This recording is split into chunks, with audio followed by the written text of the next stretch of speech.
Carlo.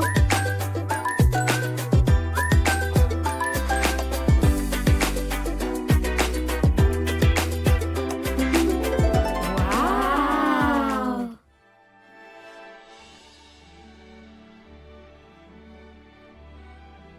Noël approche et Léon tient à ce que tout soit beau dans la maison. Waouh.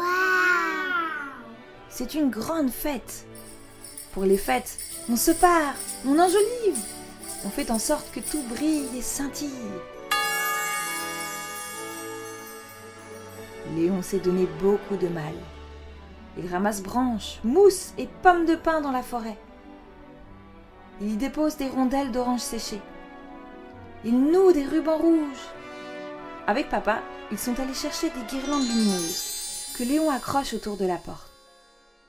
Ils mettent des bougies rouges dans la cuisine et dans le salon.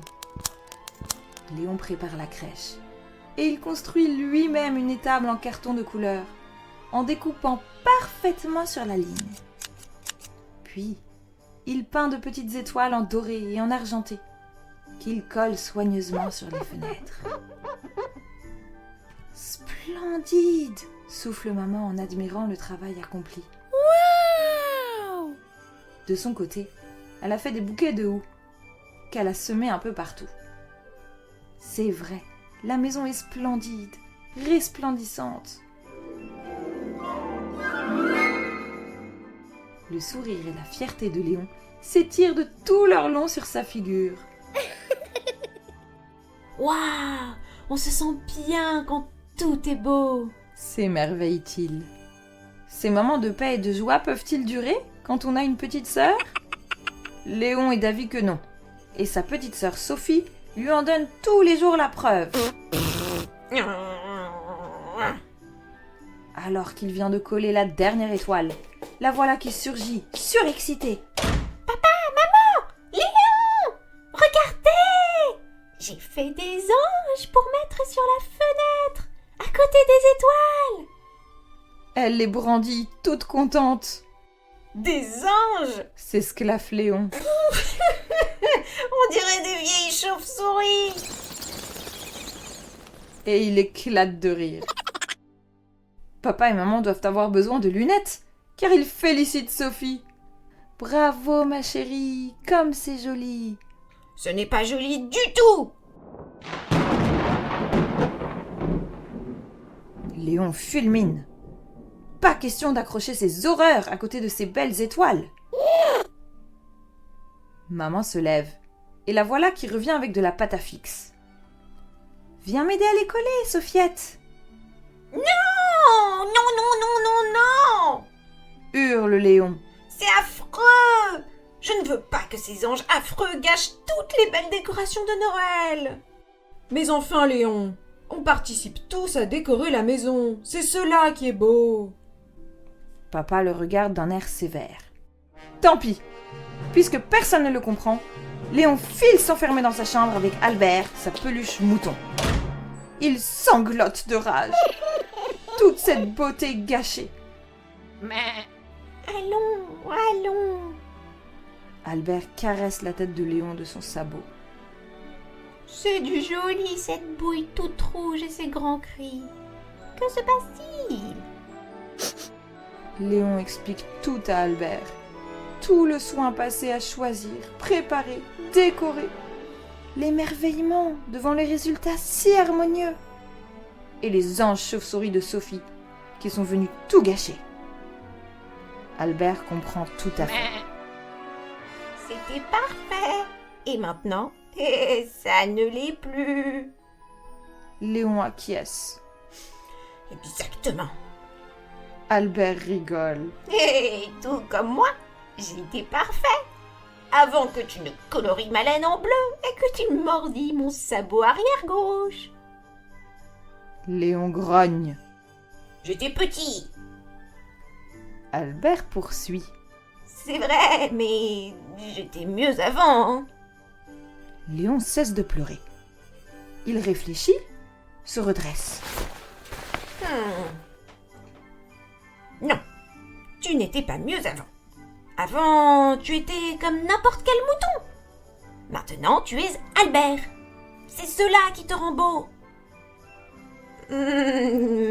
Si tu le dis. Albert n'est pas convaincu, Mais si, s'enthousiasme Léon. on te remarque. Et puis, cette tache bleue sur ta laine, c'est un si bon souvenir de vacances d'été. Et le goût délicieux de ton sabot, c'est cela qui est beau.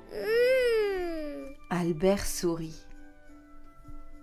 Mais alors, je suis beau parce que j'ai une histoire.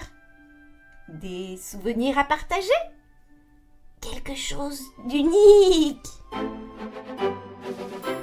Voilà Albert, tu as tout compris. Léon a l'air satisfait. Albert jubile. Et dis-moi Léon, ce n'est pas unique par hasard des anges chauves-souris? Il lance un petit clin d'œil à l'enfant. Léon ne peut s'empêcher de rigoler. C'est sûr que c'est unique et un sacré souvenir. Une légère gratouille se fait alors entendre à la porte, qui s'entr'ouvre. C'est Sophie. Elle passe une tête et dit « Tu sais Léon, moi je voulais que mes anges soient les plus beaux, car je leur ai dessiné la même tête que toi. » Léon et Albert se regardent et éclatent de rire. Une chose est sûre, ça c'est beau. Plus tard dans la soirée, lorsque Léon revient dans le salon, il découvre quelque chose qu'il n'avait pas vu. Sous les guirlandes, au milieu des étoiles, une ombre se dessine sur la fenêtre. Les anges de Sophie, mal découpés, tordus, rigolos, semblent danser lorsque la lumière des bougies bouge. On dirait, oui, on dirait qu'ils battent des ailes. Léon en demeure bouche bée. C'est magique et tellement beau. Il faut absolument le montrer à Albert et Sophie. Albert, Sophie, venez vite! Vous devez voir ça! Sophie accourt la première, les boucles dans tous les sens. Qu'est-ce qu'il y a? Qu'est-ce qu'il y a? J'ai fait une bêtise! Léon secoue la tête et pointe la fenêtre. Sophie plisse les yeux, puis laisse échapper un petit... Wow! Ces anges tordus battent vraiment des ailes. Doucement, comme s'ils saluaient la nuit de Noël. Tu vois, Murmure Léon. c'est beau. Sophie n'ose pas parler. Elle observe longtemps, puis se tourne vers son frère. Merci Léon. C'est grâce à toi que la maison est si belle. C'est toi qui nous as tous encouragés à créer et à décorer. Léon rougit un peu, sourit beaucoup. Albert agite son sabot. Hé, voilà qui est joliment dit. Et tous les trois restent là un moment, à regarder les drôles de petites ombres qui battent des ailes sur la fenêtre.